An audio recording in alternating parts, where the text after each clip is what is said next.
हाँ इमरान बोल, क्यों बुलाया मुझे? यार तुम मेरी मदद कर सकते हो या नहीं? यार मैंने तुझे उस वक्त भी समझाया था, तू अभी तक वहीं अटका हुआ है। देख शुएब, शादी तो मुझे हर हाल में करनी है। आखिरी बार तुझसे पूछ रहा हूँ, क्या तू मेरी मदद कर सकता है या नहीं? नहीं, मैं तेरी कोई मदद नहीं कर सकता। अब बता, तू क्या पागल हो गया है क्या? क्या कर रहा है इमरान? तू पागल हो गया है? तेरे अच्छे में मदद करनी। चल एटीएम मशीन चल चल चल, जल्दी जल्दी चल। क्या कर रहा है? तेरा दिमाग खराब हो गया। निकल जल्दी कर, जल्दी।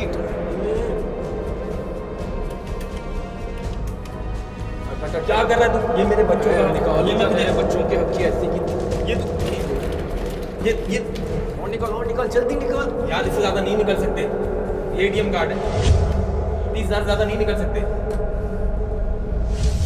चल चल चल, बाहर निकल।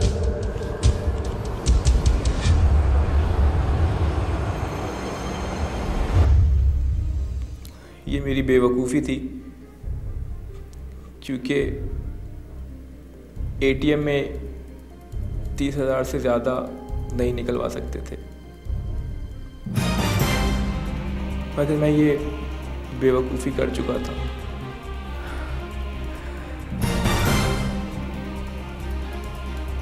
मेरी समझ नहीं आ रहा था कि मैं क्या करूं। अगर उसे छोड़ देता तो वो पुलिस में चला जाता,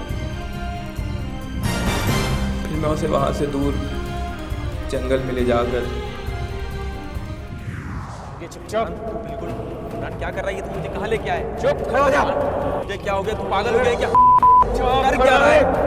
खड़ा रहे वहाँ पे। इमरान यार हम अच्छे दोस्त हैं। मैं तुम्हारी दोस्ती को भूल गया सीखी।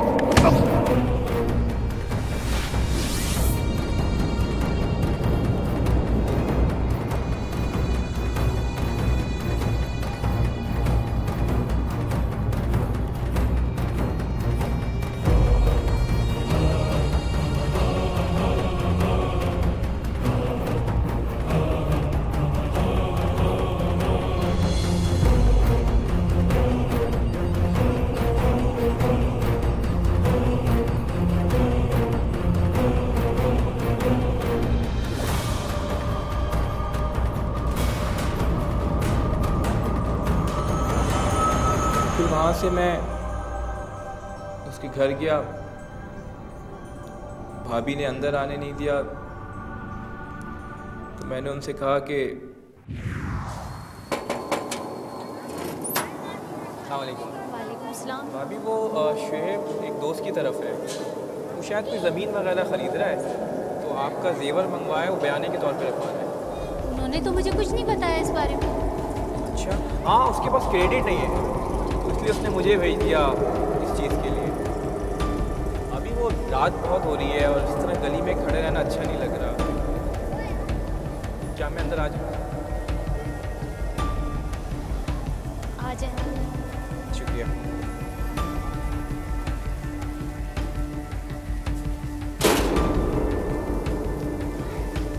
ये बहाना करके मैं घर के अंदर चला गया और ड्राइंग रूम में बैठ गया। भाभी को मुझ पे शक भी नहीं था और यकीन भी नहीं। वो बार बार शुएब को फ़ोन मिला रही थी।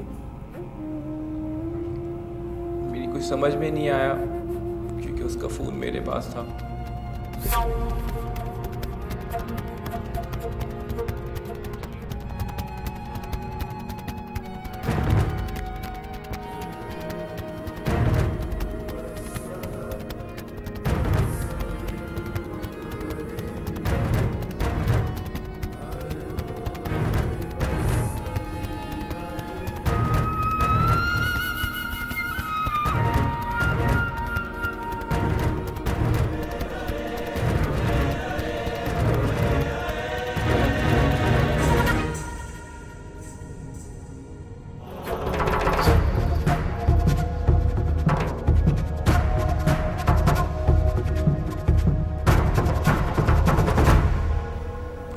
गिर गई और खून निकलने लगा। फिर मैंने जल्दी जल्दी अलमारी से जेवरात निकाले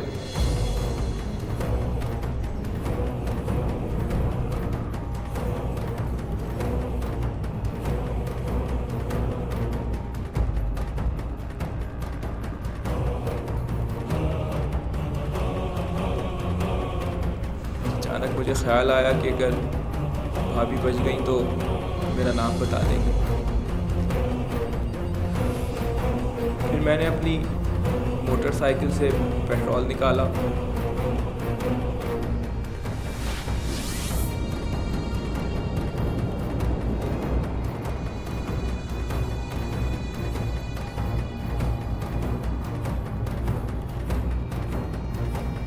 और भाभी पे डाल दिया। इतनी देर में छोटी अनम भी कमरे से बाहर आई और मम्मा मम्मा करके रोने और चिल्लाने लगी। मैं डर गया कि शोर की आवाज़ सुन के कहीं मोहल्ले वाले ना आ जाए, तो फिर मैंने उस पर भी पेट्रोल छिड़का और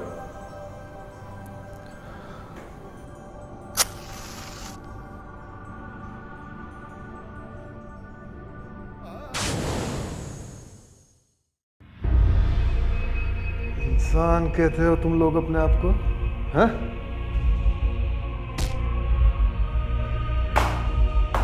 साइन कर इसके ऊपर।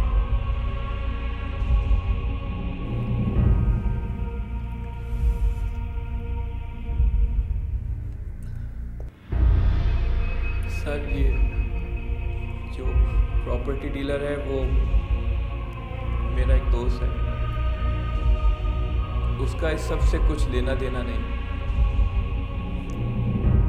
वो जो जंगल में काट गिरा था वो उसका था और वो बस एक दोस्त होने की हैसियत से मेरी मदद कर रहा था और उसने एक घर मुझे रहने के लिए दिया था। वैसे उस कार्ड में लिखा क्या था? सर वो मुझे उसकी कुछ रकम देनी थी तो वो बैलेंस अमाउंट उसके पीछे लिखा था। अब सारा अमाउंट जेल जाके क्लियर करना।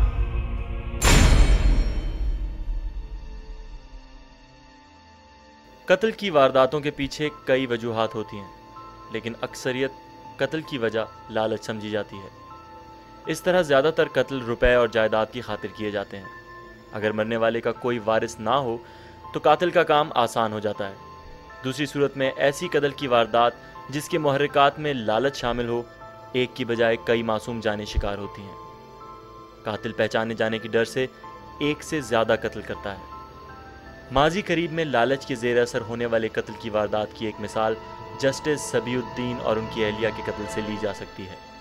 आमतौर पर इस तरह के कत्ल की वारदातों में कातिल अजीज़, रिश्तेदार या कोई करीबी दोस्त होता है जिस पर मरने वाले का एतमाद होता है।